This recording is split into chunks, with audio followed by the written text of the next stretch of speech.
You know what time it is. Time to hang out with Mr. Coop. With Mr. Cooper. With Mr. Cooper. With Mr. Cooper. Get the latest scoop. From Mr. Cooper. From Mr. Cooper. From Mr. Cooper. Hang with Mr. Coop. With Mr. Cooper. With Mr. Cooper. With Mr. Cooper. Get the latest scoop. From Mr. Cooper. From Mr. Cooper. Yeah.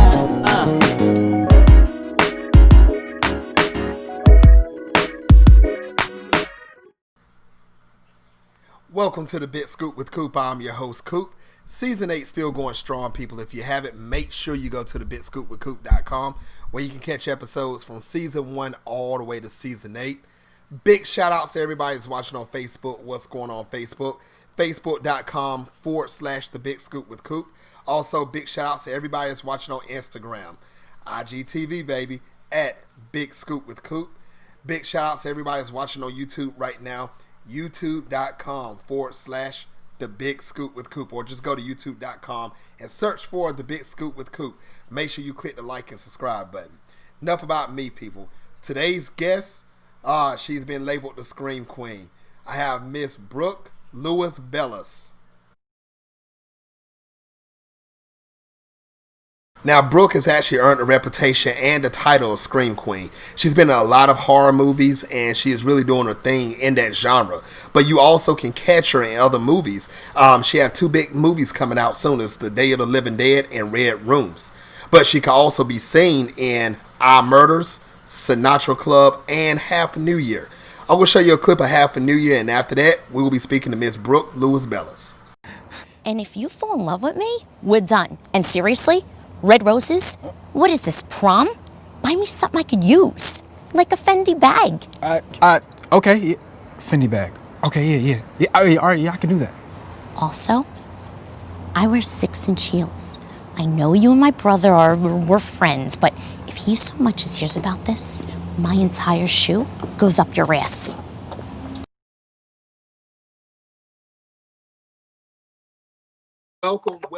Welcome back to the Big Scoop with Coop. Of course, I'm your host, Coop. Season 8, like I told you, was still going strong. And I promise you I was going to have her on the show. And look who we have. We have Miss Brooke Lewis Bella. Welcome to the show. What's up, Coop? Thank you so much for having me. All your watchers and viewers, we're going to have fun today. We've already been laughing off camera ahead of time, right? Because if we don't make fun of ourselves right now with the mess that this world is in every way, and you know all I'm talking about, then what's the point in continuing moving forward and living if we can't laugh at ourselves, have fun, and this is what we're here to do, and entertain, right? That's right. Now, Brooke, you know, you've done a lot of things in this industry. You've also grabbed that title of Scream Queen. I mean, we will talk about that later on also. But, you know, a lot of people want to know, Brooke, how did this all start for you? When did you first realize that you wanted to become an actress?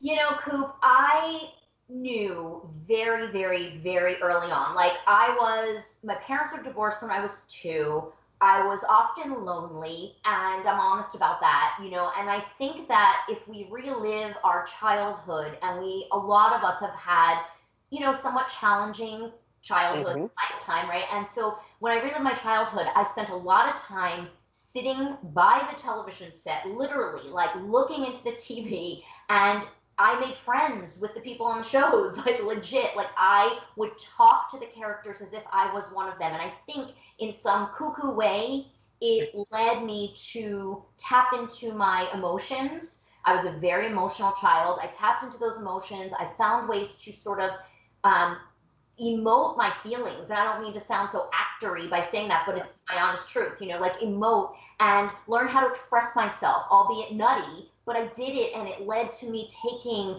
drama classes when I was very young and taking writing classes when I was very young. And, you know, we weren't the richest on the block in Philadelphia. Go Eagles, go Eagles. Had to do it. Got to represent. But, you know, we weren't the richest on the block, but we made sure that I always had creativity in my life, whether it was being, you know, music, singing, running around the house, singing and dancing. So it was good, and it was a way for me to cultivate my inner strengths. Nice. Now, you know, a lot of people that's watching around the world, you know, they're probably going through the same thing also. You know, they feel like something has hit them hard and they try to find an escape path, you know, to have their happy place, you know. And I want to encourage everybody that's watching worldwide, make sure you take down notes for what Miss Bellis is saying. Brooke is giving out some valuable advice how she started. And if you feel like that you're in that spot and you want to become an actress, start at home. I mean, you have television, you have DVDs. You if you're old timers, you still got the VHSs. I mean, you have stream, you have everything. You want to make sure you do want to do this. Talk to yourself, act it out, and see what happens from there. It's going to pursue to something big. It definitely is.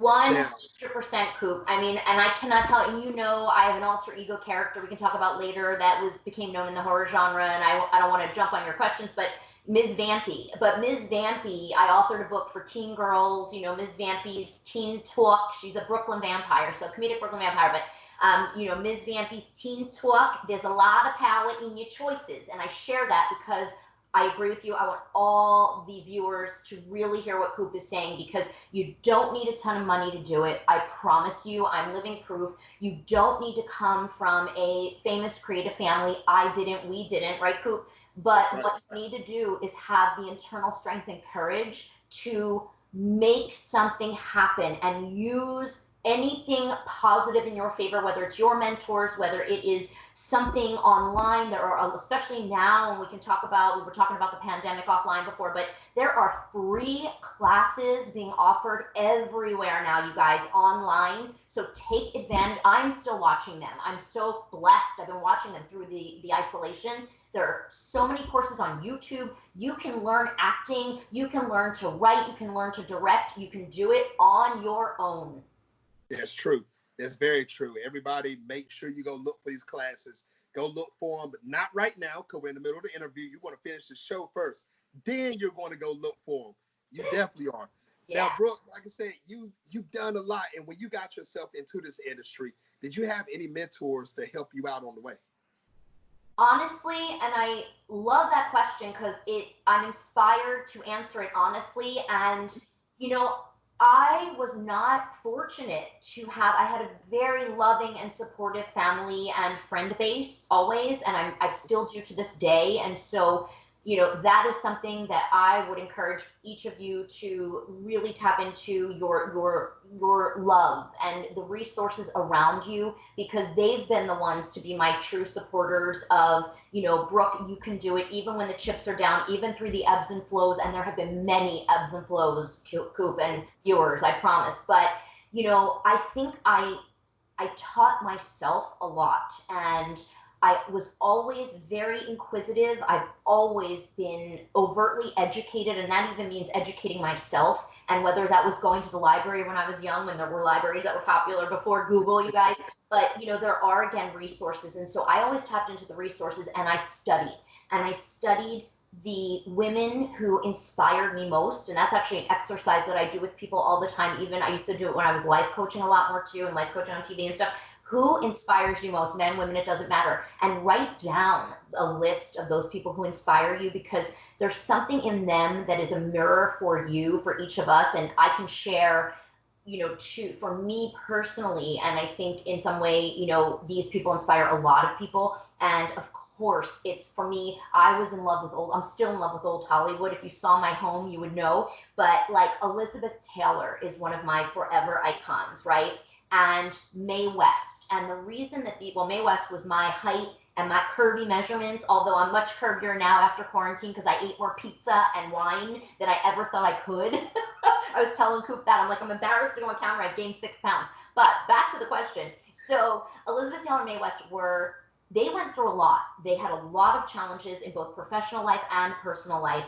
They were visionaries. They were strong women, albeit many marriages, et cetera, et cetera. But like, Mae West fought the system. She fought the old school Hollywood boys club, and she was one of the very first female screenwriters to ever force and fight her way into the system. And so we can cover that later in a lot of other ways, because we know right now with what's going on in this messed up world, and there is a lack of equality and inclusivity, and we all want to take a stand for that. So these women took a stand. My other visionaries who have inspired me, mentored me, again, from afar, I don't know them, but I look at Oprah. I mean, that's a given. Just a given. You look at this woman who is so powerful and so brilliant and went through trials and tribulations from childhood on and suffered and yet brought herself from those challenges to absolute, utter, world-renowned power success. I look at my actress mentors like Viola Davis and Melissa Leo, and I tend to gravitate toward those just incredibly talented, brilliant character actresses who inspire me and make me want to be better. So I watch those people from afar, and sometimes I get to do a red carpet with them and they're close, and I pinch myself and I'm like, this is really happening for me. And albeit on a smaller scale than my mentors, those people have showed me strength, and I have emulated them in some way. And so those are my true mentors, the people who I aspire to be like, and who have had the courage to have the strength to push forward even when the cards are stacked against them. Yes. Now, it's amazing that you did name all of those people, and all of the females that have paved the way, because, Brooke, you can even claim to this, the early days of Hollywood. I mean, that was more of a men town. That's what it was. And it was hard for women to get to where they are now. You can turn on the TV and you want to see more actresses than actors now. And what I mean by that, I'm talking about success levels that's actually shooting up. I mean, Brooke, look at you. You're getting pulled left and right into different things, interviews over interviews. I mean, you have series that's going on, movies that's going on, and I mean, you're not nowhere close to being finished in your career. So that's what I'm saying. It's so much you're doing, and I mean, I don't even want to say the sky's the limit, because when I look up at the sky, I see clouds. No, you can go beyond that, and that's what everybody else is watching also. Make sure you don't quit. And Brooke, I want you to stop me if I'm lying what I'm about to say. In this business, 100 no's equals 1 yes. And 100. Coop, yes. 100. And thank you for that praise and compliment. And I accept them humbly and graciously. And for all the viewers, we all want more. We all want more success, fame, money, accolades, awards. I mean, let's be honest, and I don't lie about that. And I am blessed to have what I have, and I am grateful every day. But I want to, go back to what you just said, and thank you again. But for the viewers to know that I have worked my big butt off for everything I have. I did not come, like I said earlier, from a Hollywood family. I went from a little girl in Philly and Jersey to New York to Hollywood by myself. I was single. I just got married a year ago. And so I only share that because what it looks like sometimes from the outside, and I know I'm blessed, and I chose to get married in my 40s, a little bit older, because I was married to my career, and I was sacrificing. And it takes hard work, it takes educating yourself, and it does take sacrifice. And I don't mean to sound preachy, but it's my truth. And so I do want to share that, because sometimes I get fan mail. Still, I get a lot of fan mail, and I'm so fortunate. And I'll go to my P.O. box and get a stack, and I see these letters, and people are like, oh, Brooke, my dream is to come to Hollywood one day. And when I do, can I come to your mansion in the Hollywood Hills and meet you? And it's such a joke, because I am struggling like everyone else. We all are. Again, it's all relative. And again, I'm blessed and grateful for all I have. But I made it happen. I wasn't married to a famous movie producer, and I worked my butt off. And that does mean sacrifice. And there were many ebbs and flows, Coop, where I would take full-time jobs. I worked a full-time job for almost 10 years, where I got up at 5 o'clock in the morning, and I went to an office to sell Italian hair products, fancy high-end Italian hair products. And I was a good salesperson, which taught me to be an even better movie producer. It taught me how to sell, how to market, how to brand. And so I'm grateful for all of those opportunities. Like, I was actually president of a sorority in college, at university. And so I swear to this day, I attribute that. If I could manage 100 crazy women, crazy college hormonal women running around a sorority house in Philadelphia, then I feel like I could manage it. When you learn to manage those personalities, and that's what I did, that taught me, again, as a producer, an executive producer, when you're overseeing, you're managing so many personalities and moods, and it is not easy, but it teaches you, right, how to learn, support, respect, and to create. I only hope that when I'm producing for Philly Chick Pictures and it's a project of my own, I only hope to create an atmosphere of support and teamwork, and that's really what it takes. And you're 125,000% correct on that. You really are.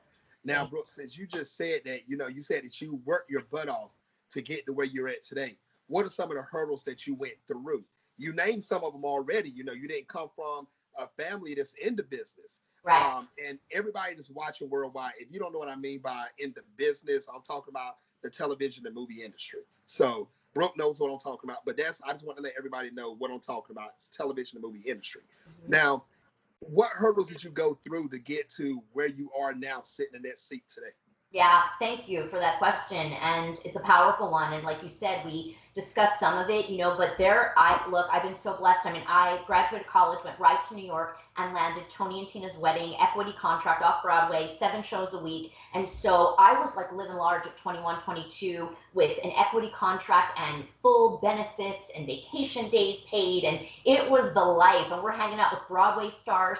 And that was amazing. And I'm saying this for a reason because I was very blessed to sign. They came to me. I signed immediately with a top tier agency in New York City. And this is over 20 years ago. And the biggest hurdles came when I made a choice. I realized I was doing a lot of off-Broadway stuff. I was auditioning for Broadway, like Rent was hot back then and had just gone to Broadway, right? And so I had to get very clear as to what my strengths and weaknesses were. And you need to be humble in this business, and you need to understand that we all have strengths and weaknesses. And singing was fun for me, but I was never going to be a Broadway singing star. And I also realized that my personality is very big, which had success for me in theater. So I started doing the edgy indie films, and then I was screen testing a lot for TV in Hollywood. So I was flying out to LA for several TV series, and I did not book them. I made it far, went to producers, I screen tested, but I didn't book. But I made a very conscious decision to move to Hollywood anyway. And that was a huge hurdle for me over 20 years ago because, like I said, I didn't book those shows.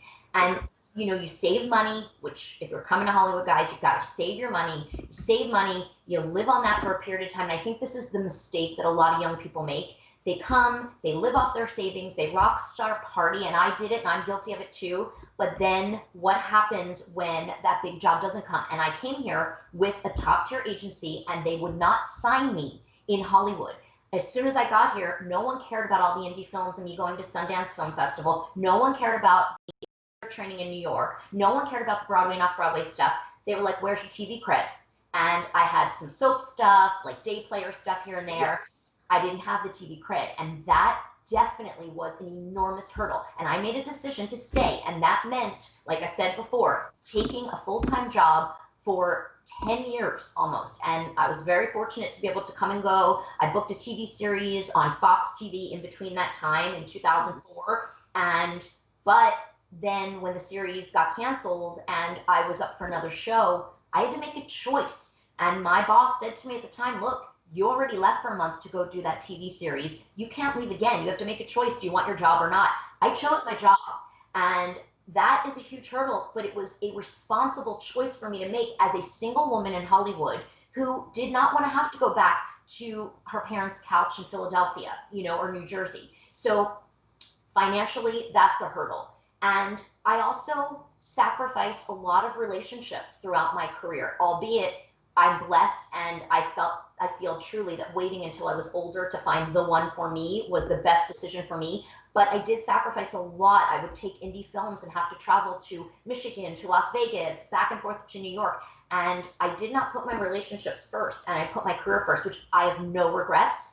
But these are all hurdles that are the truth. It's not as glamorous as it looks all the time. It's blood, sweat, tears, and sacrifice. And I think a lot of people think that if you move to Hollywood, you're automatically in. And that's where a lot of people are sadly mistaken at.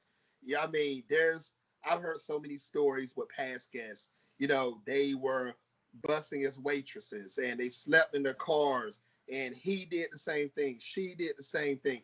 You worked a job for 10 years to get to where you're at right now. Plus, still trying to do your thing in the industry at the same time.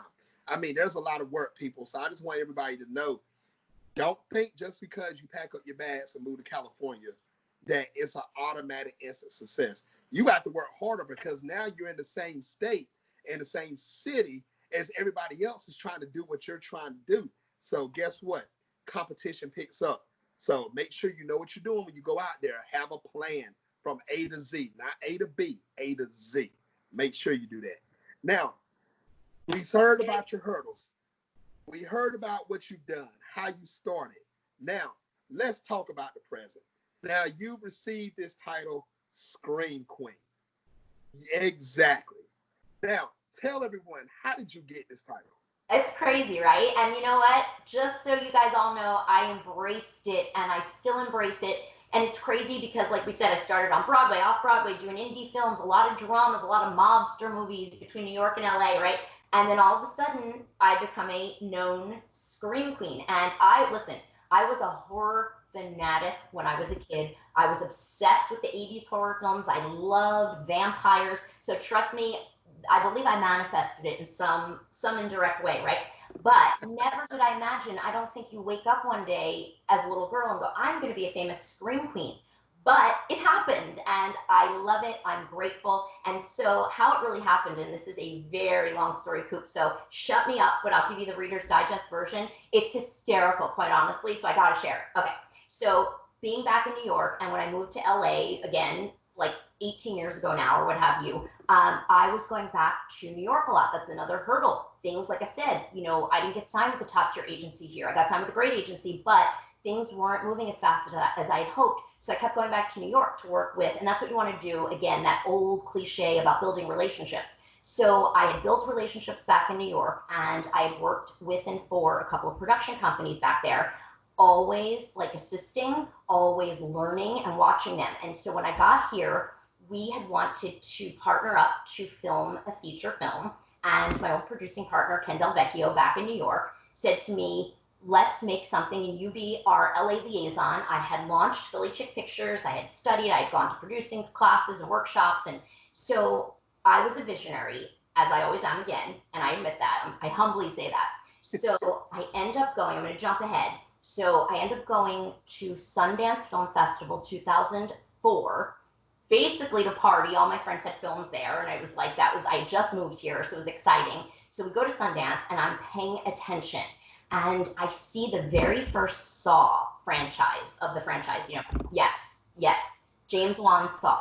So Saw is playing at Sundance, and I'm watching. And we cannot even get tickets. We're hanging out with everybody at like CAA. We can't even get in. So we can't get tickets to go see it. But I'm watching people run screaming out of the theater. I'm also watching everyone lining up to try to get in. So I'm like, oh, they're onto something. So as soon as Saw came out, got released, I went to see it, and I loved it. I mean, I'm a horror fan. So I was like, you know what?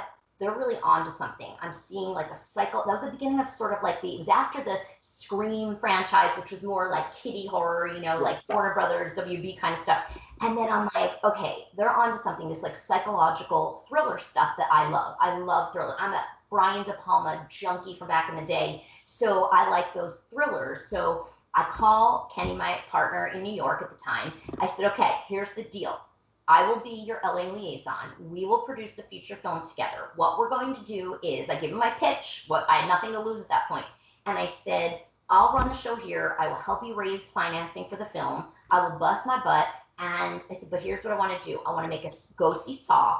I want to make a psychological thriller that's smart, that has like a mystery in it.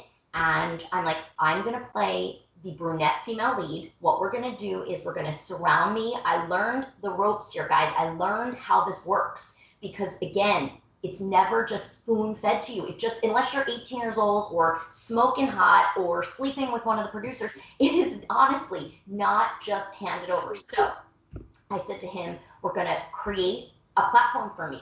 And we're going to surround me with named actors. Now, we're talking a $500,000 film, you guys. $1 million film in the end. But we're talking about $500,000 at the inception. So not a lot of money. But back then, we shot this end of 2006, beginning 2007. So back then, we still shot on 35 millimeter film, which to me will never be replaced by digital. It's so beautiful. For all your film fans watching, you know what I'm saying. So beautifully shot.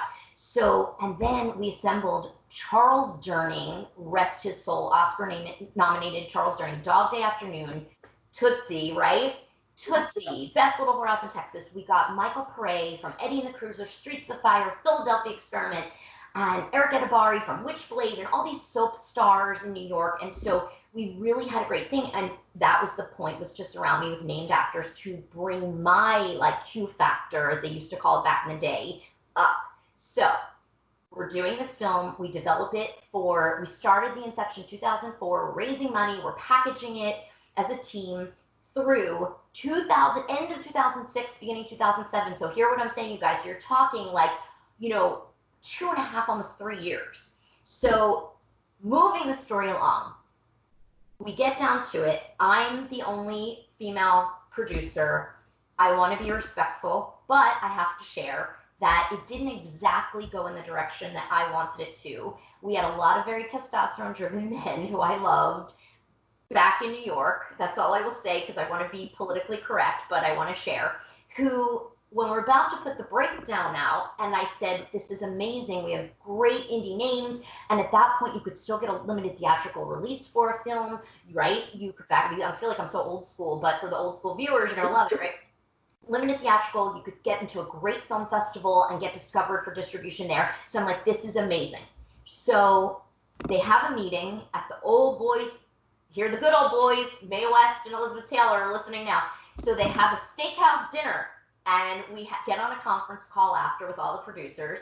And I said, this is great. I'm putting the breakdown out. I know a lot of famous horror actresses in Hollywood now, and we can get some really great young indie film stars. So I'm playing the brunette lead. There's a blonde lead female. And I said, so I'll put the breakdown out tomorrow. They said, well, before you do, we decided at dinner we're going to go a bit of a different way. Okay. So I know what that means. We all know what that means. But I said, what way would you go? We want to put a breakdown out for erotica and some porn stars to see, because we can go more mainstream that way. 3 years of my life, Coop, and listen, I have porn star friends who I love to pieces, but we had Charles Durning and Michael Pare, and the list goes on, and was it perfect for this piece? Probably not. But they did get wonderful, beautiful actresses, and I can't take that away from them. And I, again, want to be very respectful, but here's my story, my truth, that I'm probably sharing too much, but let's speak the truth here. So, cut to, didn't listen to me. We ended up with far more nudity than we had ever imagined. That was written in the script somehow. So we go to, I know it's a long story, but we go to AFM, the film market, that following year. That's how you sell your film, guys, right? Unless it's Cannes Film Festival or Berlin. Or Sundance. And so we go to the market, and it gets picked up immediately by Universal Vivendi, which is a subsidiary of Universal, and Showtime. This is getting good, guys. So now I was never in a horror film prior to this. I have no idea what's going on. I don't even get killed in this movie. So gets picked up, ends up airing. I'm moving it along.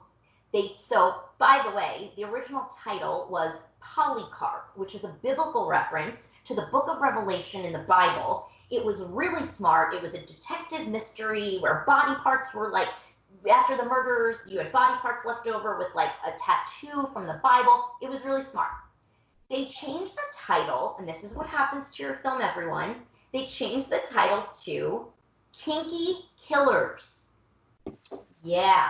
And the artwork is no longer this cool artwork that the designer we hired did with hands coming out of a grave with tattoos. It is now what looks like a porn Gotham City with a woman on the front cover of the artwork. She is in latex bondage gear with long, dark, big brown hair, big green eyes, full lips, and to this day, I still get fan mail that says, I love your picture on the cover of Kinky Killers. It was not me. It was stock photos. Okay, so I am like, okay, okay, so this is like supposed to be my first big break in the big indie film world after 10 years before that when I was young going to Sundance. And it comes out, Showtime picks it up, airs it 3 nights a week for 2 years straight. This is good. Now this is good. So my manager at the time calls and says, you need to come over to the office. We need to talk to you. I know it's long-winded, but it's a great story I got to share. So they go, come over to the office. I go, I'm like, oh my gosh, I just got what was supposed to be my big break and I'm getting fired. That's it. I'm done. So I get to the office and there is a stack of fan mail this high. There are sticky notes, and I'll never forget sticky notes where my manager's like, okay, we're getting calls like crazy for you. They want you to come be a guest at Horror Hound Weekend, all these huge horror conventions, which is like, the like Comic-Con of horror. So they invite me, and they're going to pay you $2,000 to come make an appearance. Well, that's a lot of money to me. It still is. And back then, when I was young, it was even more. So I'm like, you got to be kidding. They're like, well, they're all calling you the new It Scream Queen. So I went, well, if this is what being a Scream Queen entails, I will take it. I will embrace it. I've dreamt of fan mail like this since I did Tony and Tina's wedding back in New York, and why not? So that is how it was bestowed upon me.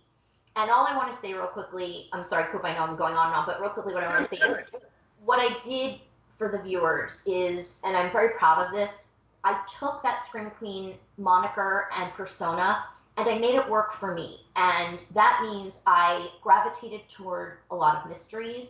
The next film after that I went on to do is titled I Murders. That was a $1 million mystery that Robbie Bryan directed, and I'm so proud of it. I was an executive producer, one of many on that project, but I got to star in that opposite Tony Todd Candyman, who I had been a fan of, right? Coop, forever.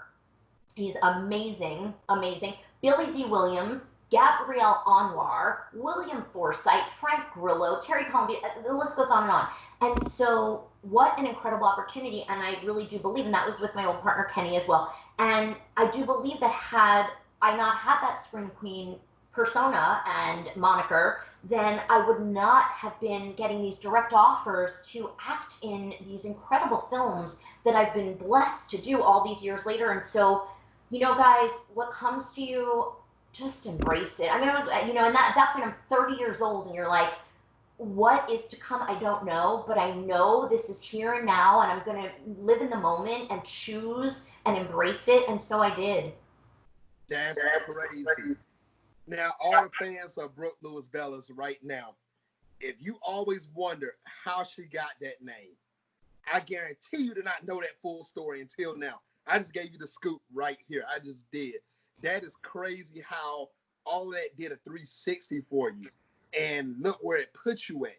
That's crazy. I love how you said it. It's a true scoop. You got the true scoop right here. And I don't mean to ever be disrespectful or offend anyone. That's never my intention. But I think it's important to tell your story, honestly. Yes, it is.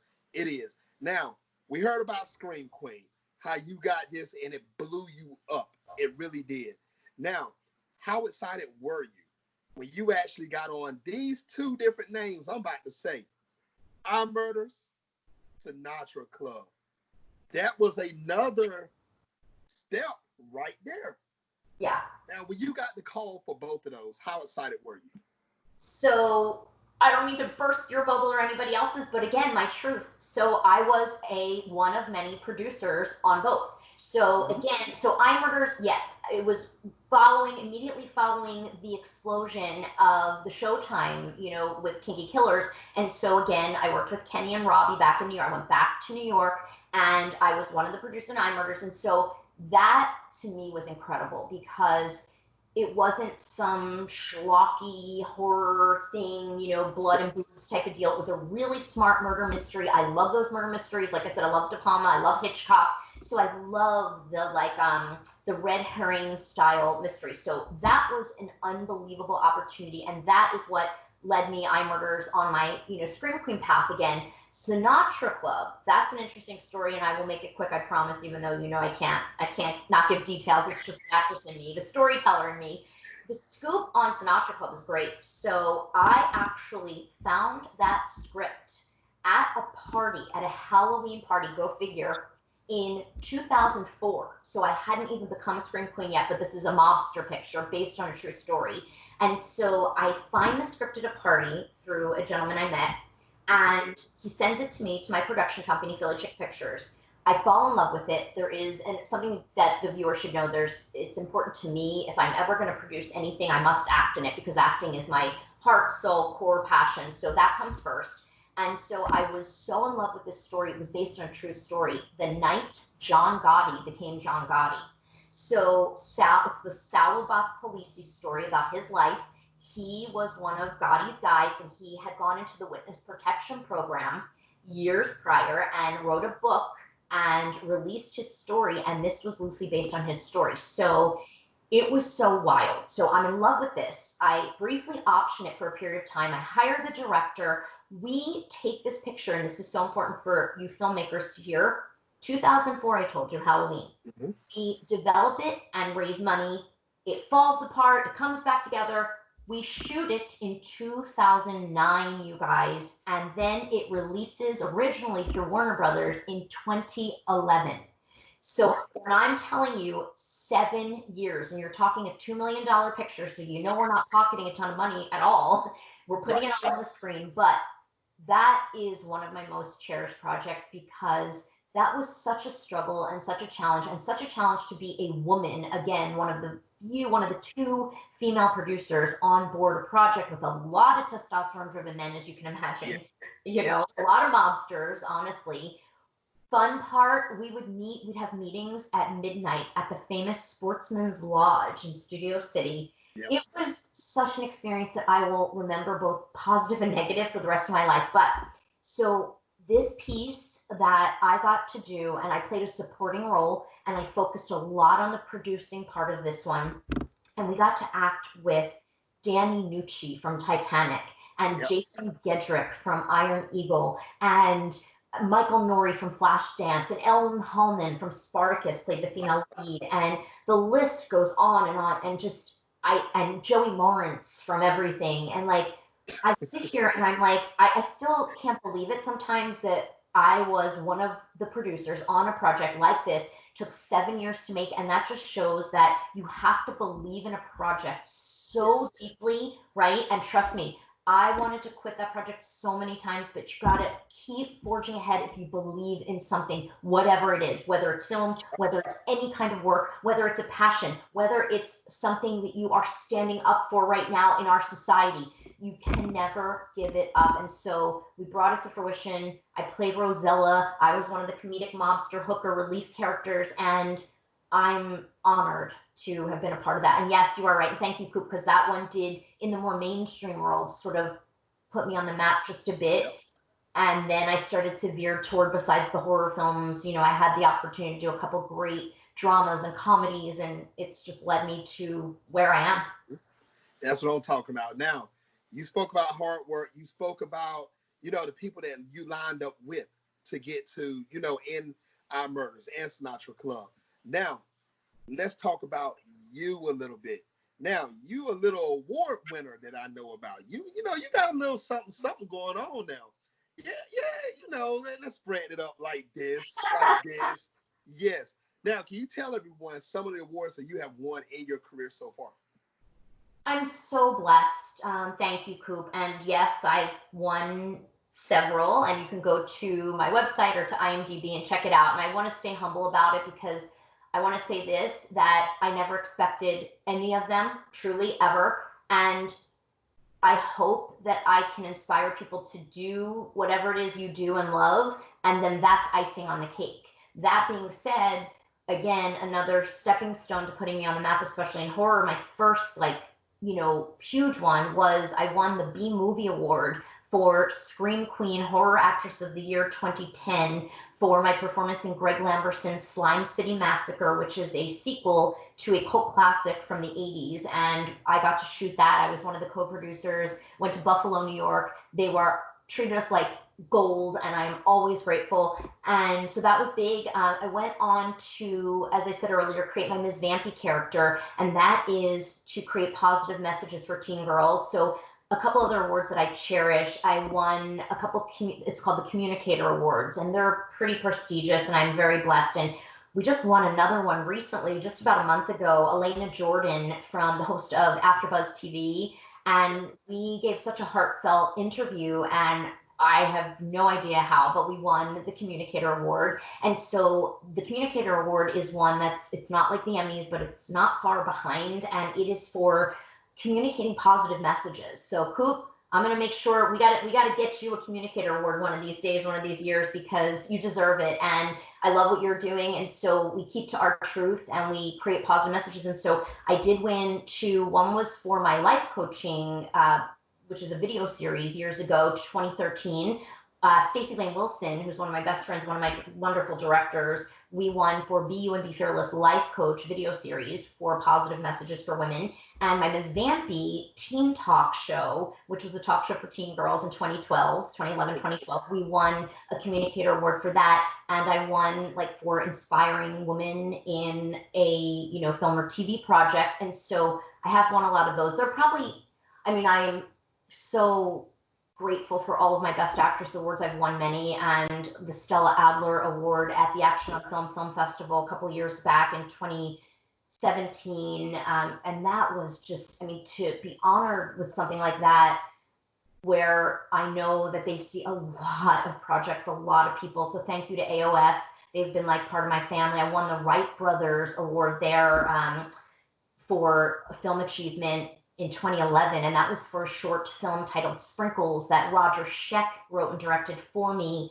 So I've been really, really lucky. And Stella Adler Award was for psychotherapy that Stacey Lane Wilson and I did together. So there's so many, and I want to stay humble with it. But again, it's just about doing what I hope is good work, and then you get rewarded for it. And somewhere, because I'm very, very insecure, and I always question myself, and believe it or not, after 20 something years of acting, I still question my performances. I cringe when I watch most of them. I criticize myself. I go, I could have done that differently. I could have made a better choice. I should have been more subtle. I should have been more in the moment. So I'm always beating myself up. And sometimes I have a trophy display case that my wonderful husband actually had built for me. And he said, I need you to look at these and remember that they didn't just go here for no reason. You did something right to earn them. And that's how I look at it. I hope that I earned them. And sometimes it's just the validation that we all need to know that we're doing our profession well. And that's all I hope for. And you see, there's a reason why I brought that up as far as it goes for the awards. And ladies and gentlemen worldwide, I'm speaking to you on this one also, but I'm speaking to Brooke also directly for this. And that's what I wanted to tell you, Brooke. You won those awards because if you just heard your story for the last 40 minutes, it worked up to that. You don't understand your work that you have done. It shows the sacrifice for you. Big shout outs to your husband for building that together for that trophy case. Because, Brooke, this is what I want you to do for me. I want you to do one favor for me, okay? Every day for the next 2 weeks, I want you to stand in front of that trophy case for 45 seconds to a minute. And I want you to reminisce from when you first start watching television, acting in your house, up to now. I'm telling you, Brooke, it's hard for people to see where they are inside their own skin, outside their own mind. But looking and listening to the story outward, you have busted it through the roof, girl. And like I told you, there's more to come for you. And I'm calling this right now, Brooke. You need to tell your husband to give you a bigger trophy case. There's more coming for you. It definitely is. Yes, there's more coming for you. People that's watching worldwide, I want you to hear Brooke's story. And I want you to take it. I don't care if you're not in the movie and television industry, whatever you're doing. Hard work pays off. I don't care what nobody says. Hard work pays off. Big shout outs to you, Brooke. Big shout outs to you. I'm such a sap and such a baby, but you're just amazing. So you really, you should be a full-time life coach on top. You should have a freaking reality show as a life coach, as an inspiration coach, because, again, what it looks like from the outside, you guys, it's not always how it is, and it's not always how we feel inside. And so I'm so sorry, I'm such a sucker. No, but but it's my truth. Again, this is the truth scoop with Coop. Yes. So I'm very touched by that authentically because, I want more. I aspire for more. I want to be better. I want to be a better actress. I want to do more. I want to do better. I want to do more philanthropy. I want to help. And there's only one me.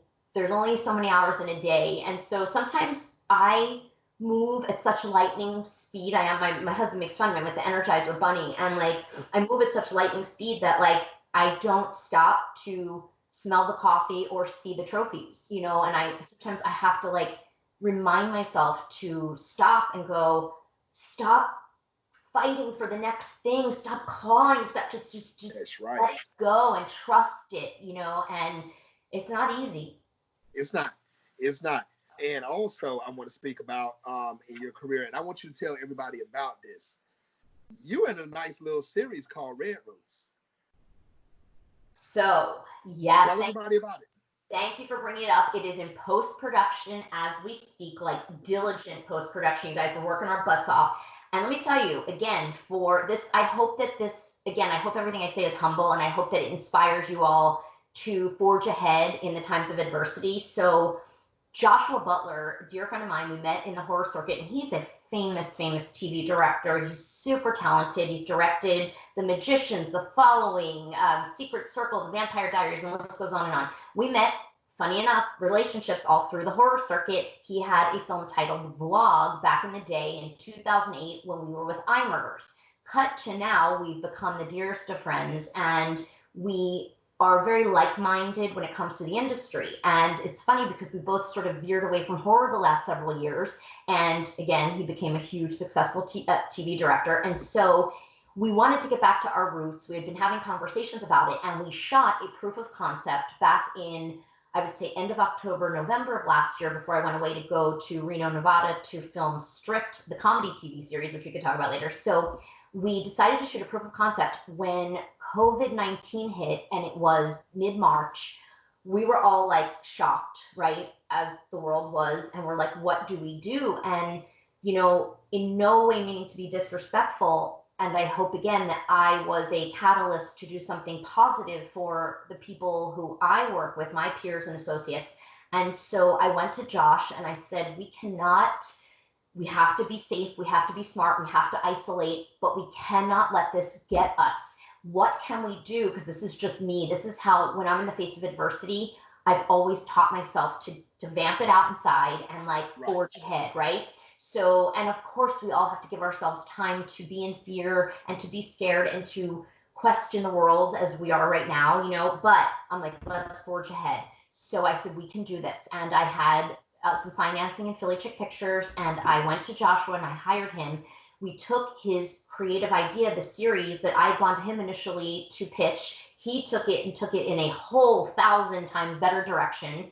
See, it's always about being around people who can better you and better your product. And long story long, we assembled a cast that we had been talking to work with prior to COVID.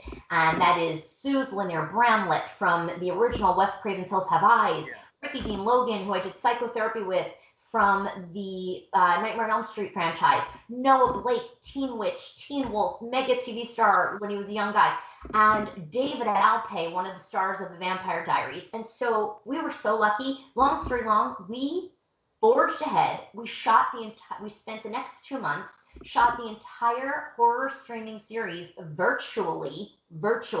Yes, we did. It was nutballs. I mean, when I tell you guys, Coop and listeners, and viewers, when I tell you that it was so much work for Joshua and I mean, literally think about what I'm telling you. We played like our own set dressers virtually, wardrobe supervisors and stylists virtually. He was DPing. I was literally sitting in what I called Video Village. I'm at my home watching on the monitor via FaceTime while he's Skype shooting each actor individually. Nuts, but we learned a lot. Crazy, great experience, and we are right this moment. We had a meeting yesterday in serious post-production, hoping to be done in the next few weeks, and I think we have something really special on our hands. It's very dark. You can check it out on IMDb. It's about the dark web, so not a show like yours, Coop, that's positive, but these like sickos now that peruse this deep dark web. I don't know anything about this stuff. Joshua taught me. He's so smart and crazy in the head. And so these dark, it's kind of like The Purge a little bit, the TV series, right? Where wealthy people pay money to manipulate and watch from afar and watch people get like tortured, both physically and psychologically. And I was like, no to the physical torture in this. We can do the smart, we can do the psychological, and we did it. And it's freaking awesome. So that's about as much as I can spoiler alert right now. Look out for it. So it can be done. Yes. Ladies and gentlemen worldwide, make sure you go look for Red Rooms. Follow Bella on IMDb. Brooke Bella's on IMDb. You want to make sure you want to do this. You don't want to miss Red Rooms. You don't want to miss anything that she's doing. I mean, this is crazy. You shot this thing virtually, and look where she's at now. I mean, how do you piece something virtually together? Don't know. You ask Brooke if you ever meet her face to face, because that's beyond my wildest dreams right there, how that actually went down.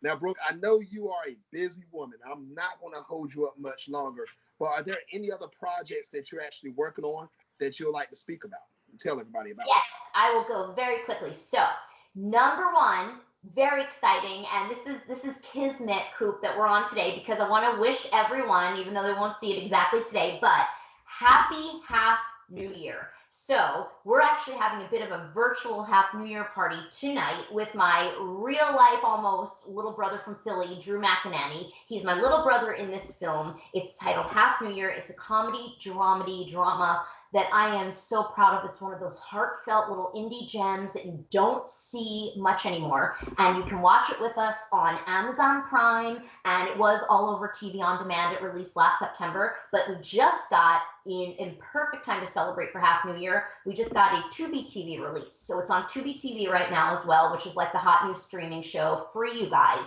So watch us on Amazon Prime or Tubi, and it's Drew McInerney wrote it and stars in it. He wrote it with Georgia Manides, our wonderful director, Tom Marash, who just had the most amazing demeanor of any director I think I've worked with, and a wonderful cast. And I'm going to miss some people, but Bo Youngblood, Shanley Caswell, Drew plays the lead, obviously, John Iarardi, Jeff Dye, Ashley Platts, Rebecca Vinagro, Rome Flynn from How to Get Away with Murder, Jeff Dye, Last Comic Standing, like just incredible cast.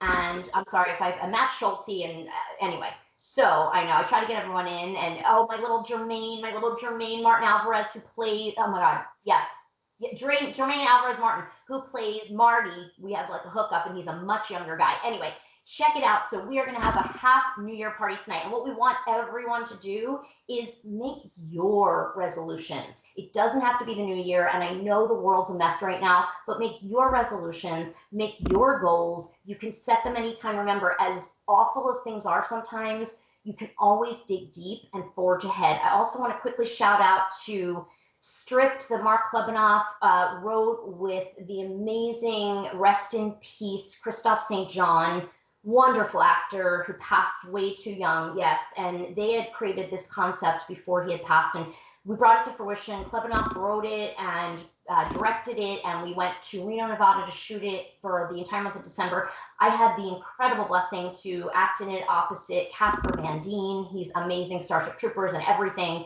And Dat Fan and Louis Mandylor, My Big Fat Greek Wedding, and Frank Krueger and Jessica Morris and Jennifer Wenger and Suze Lanier Bramlett and Larry Hankin, and I know I'm going to forget someone again, but just an incredible cast. So shout out to our wonderful people. And what else do I have? Oh, also that same sort of team, which I also co-produced. So I also was one of the producers and executive producers of Stripped, go figure. And I play an incredible role, Jules. She's a publicist, a crazy publicist, to Casper Van Dien, right, to Chris Cameron. And then The Morning just released, super excited, released Sunday on Tubi TV as well. And that is an incredible little drama, mystery, sci-fi romance that stars Michael Walton, Louis Mandylor again, the amazing, beautiful Dominique Swain, Peter Dobson, Larry Hankin, written, directed by Mark Klebanoff as well. So that you can check out on Tubi TV right now. We're super excited, that just released.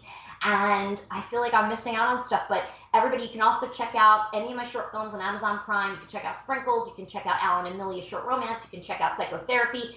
And shout out to our The Second Age of Aquarius amazing team that Stacey Lane Wilson directed, written by Stacey, and Darren Gordon Smith from Repo, a genetic opera theme.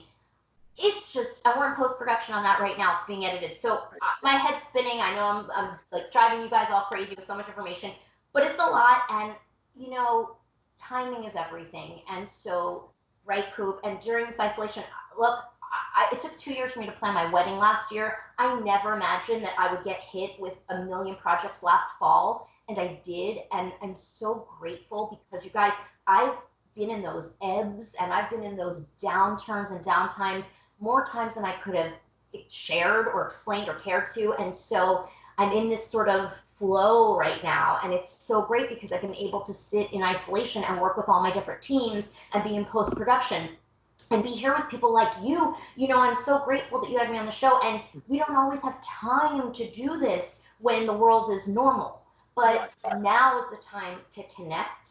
Now is the time to support each other. I do want to shout out, you know, I have to shout out to my dear girl Fawn. Check her out. She's a Grammy-winning music artist, and she just invited me, and I'm super proud of it. It's not even out yet, but Coop, when it is, I'm going to need to send it to you.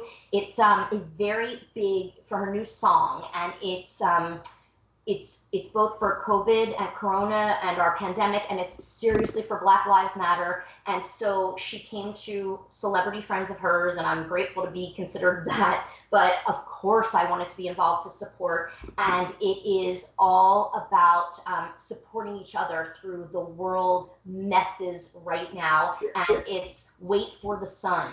And so we wait for the sun. And that's all we can do is to support, connect, give back, and band together, because the 2020 has been the most bananas, you know, experience, right, for us all. And it's gonna get better. It's gotta get better, and it will. It will. Now, Brooke, for everybody that's just learning you for the first time, and also your lifelong fans that's watching right now, what is the best way for everybody to follow you on social media? Thank you. So I'm most active on Instagram. I have no idea why, but I am. But it's at Brooke Lewis LA. Twitter, I'm also pretty active still, Brooke Lewis LA. And Facebook, I have a fan page, which I do check, and I have an intern who runs it, and it is at Brooke Lewis LA. And then brookelewis.com keeps everybody updated on all my stuff. And MsVampy.com or MsVampy.net too. So you can check it all out. Everybody is watching worldwide. Make sure you follow Brooke. You got to follow her on social medias because you don't know what she's going to do next. I mean, she has 2 million things in post-production right now, and you're going to watch all 2 million of them because, I mean, whatever she does it with a bang. So make sure you follow her on social media. Keep up with her because you want to find out about Red Rooms. You want to see Happy New Year. You want to actually, if you haven't watched Our Murders in Sinatra Club, you need to check all of this out. Catch up with Brooke because you never know where she's going to be at, and you never know what she's going to do next. Now, Brooke, for everybody that's watching right now, what advice would you give any male or female that wants to become an actor, an actress, or even a producer in this industry? I first and foremost stand behind educating yourself, whether it's formal, whether it's informal. Take classes, take workshops, take free seminars and webinars now. Really study. Also, be willing to sacrifice. It takes, like I think I've shown, it takes sacrifice. Commit, and when I say commit, don't ever let the down times get you to quit or give up. You have to forge ahead and be realistic. It's not about being an overnight fame sensation on Snapchat, Instagram, TikTok. It's about putting in the work, putting in the lifelong commitment, and never losing the child, wonder in you, childlike wonder in you, and never getting so bitter that you can't do it anymore. You have to find joy. And the day you don't find joy in what you do is the day you want to find something else to do and put your heart into that. Yes. Ladies and gentlemen worldwide, make sure you take this advice, write it down, use it. I'm telling you, if you're a beginner in this business, do not run away because you hear the word no. Keep going. You see this Philly girl right here that watch television talking to the TV. That's won multiple awards because she worked her butt off to get to where she's gotten to. And I'm not gonna say going to get to because she's there, and it's time for her to go somewhere else. It's going to go up again. That's right. That's right. Now, Brooke, one last thing. The last segment of this show is called Take the Floor. Now, you have up to 2 minutes to say whatever you want to say, whatever's on your mind. No questions asked. Brooke, take the floor. Coop, what inspired you to become a TV host? Wow. So the first take the floor ever question got shot back at me. I like that. I like that.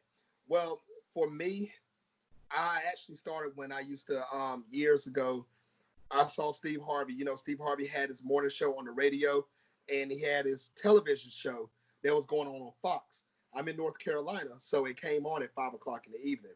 And I sat there and I said, you know what?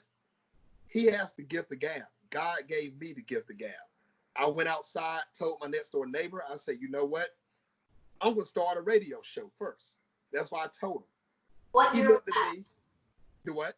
What year was that? 2013, 14, so in that area. And he looked at me and said, okay, like this. And I turned around and went back in the house. So I did my research and I looked and I started off on something called Blog Talk Radio many, many years ago. I said, who's going to be my first guest? Because nobody knows who I am.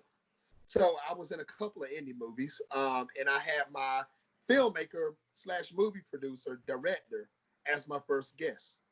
And then it trickled on from there. And I had some people that was acting in the movie, and people saw the show. Publicists and managers reached out to me, wanted to bring their guests, their clients on my show, and it springboarded from there. So years later, staying up, working a full-time job, staying up 3, 4 o'clock in the morning, emailing people, had to be to work at 7, just getting 3 hours of sleep, working 8, 10 hours. A lot of no's came, then finally got the yes, and it's just been going on, staying humble about it. So many plans I want to do with this show, and it's definitely going to come real soon. Well, I have no doubt, and I will acknowledge you now. I mean, you're so natural. First of all, Steve Harvey, who wouldn't? You should emulate Steve Harvey, right? Like Steve Harvey, you're you. I have every one of his books on my shelf because that man is so powerful, and like, why wouldn't you want that? And you should have that, and you deserve that, and you're working hard for it. My next question is, and never say names. I get it. Again, I like to be PC, but. And I know you've had a ton of guests. Who maybe I want to ask, like, who's your favorite guest that you've ever had, or who's, like, besides me, of course, but who's like your I'm just kidding, but like who's like your favorite guest that just knocked your socks off or blew your mind in a good way, or yeah, who? Well, that's a hard question because every guest that I've had a learning experience from it. So a lot of people that says big, other people could be bigger. It all depends on where you see the word big at.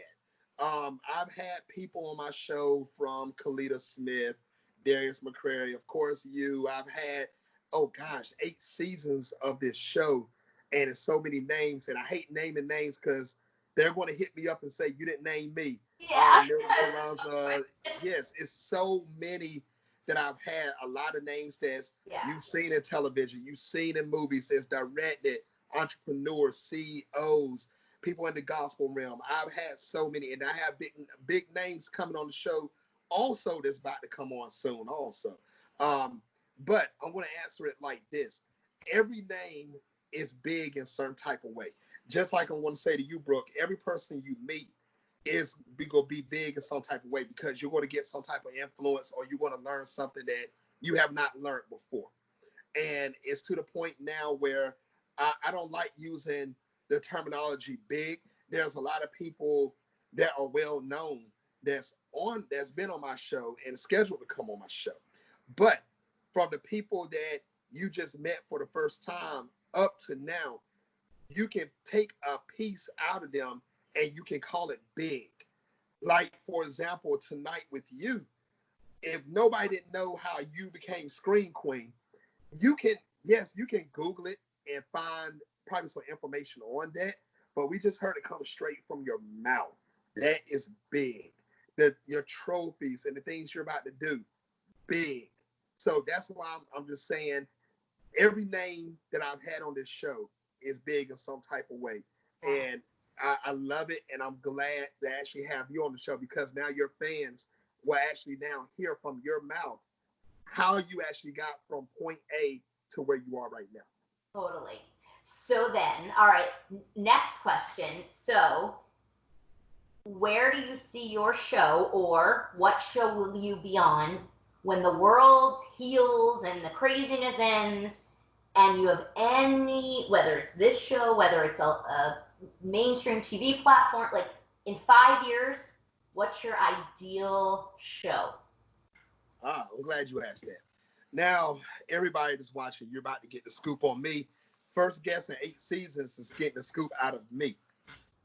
So in the next 5 years, what I'm planning to do, I want this show to go to national television, and I want it to go to a big, I mean, it's streaming worldwide right now, of course. You can find this show on so many platforms. Even if you Google my show, the first 4 pages of Google is taken up. I'm extremely humble about that. But I do want to actually host other shows, red carpet events, get back into acting again, get a few television shows, a few movies, and, you know, take this show to the next level. My show is up there now, and I'm not saying that in no type of bragging way. It's nothing like that at all. But my show and anybody's career can always go higher. Do not put a glass ceiling on whatever you're doing in your life or in your career. So hopefully in a few years from now, you will see my show on national television, through digital stream on different television stations. It could be ABC, Fox, you know, CBS, whatever, Showtime, HBO, whatever. Trying to get it to that level because, like I said, if you get comfortable where you're at right now, you're going to stay there. So I'm trying to get my show to the next level. I want to talk to some TV execs. I want to talk to quite a few people and get it to that next level. So that's my plan within 5 years. That I'll be gracing all of you that's watching this episode 5 years in the future, or that's watching this 5 years in the past right now, because you never know when you want to watch this episode because it's going to be everywhere. Still, I'm hoping that I'll grace your presence on television and major digital stream. From your mouth to the TV executive's ears. I'll take it. I love it. I love it. Good. You're awesome. Thank you. Back at you, Brooke. And I want to say thank you very much for being a guest on my show. And I would love to have you back on in the future. I would be honored anytime. Thank you so much for welcoming me. Thank you for your wonderful questions. Thank you for keeping it real. And thank you for having fun on this happy half new year. No problem. Everybody, next episode guest is going to be announced soon. Not going to tell you right now. Right now, what I want you to concentrate on is going to IMDb. I want you to look up Brooke Lewis Bella. I want you to look at everything that she has done. Check out her awards. Check out her recognition. I mean, it's worth looking at. Make sure you look at Half a New Year. Make sure you check out I Murder, Sinatra Club, The Day of the Living Dead. Am I correct about that? We didn't get on that one, we didn't get to talk to that. Yes. We didn't. Tom Churchill coming out. That is releasing. That should be on TV on demand and Amazon Prime, I think, in like a month. All right. Make sure you check that out. Also, when Red Rooms drop, check out that series. Scream Queen was here. And until next time, everybody, on the Big Scoop with Coop, you all have a great day.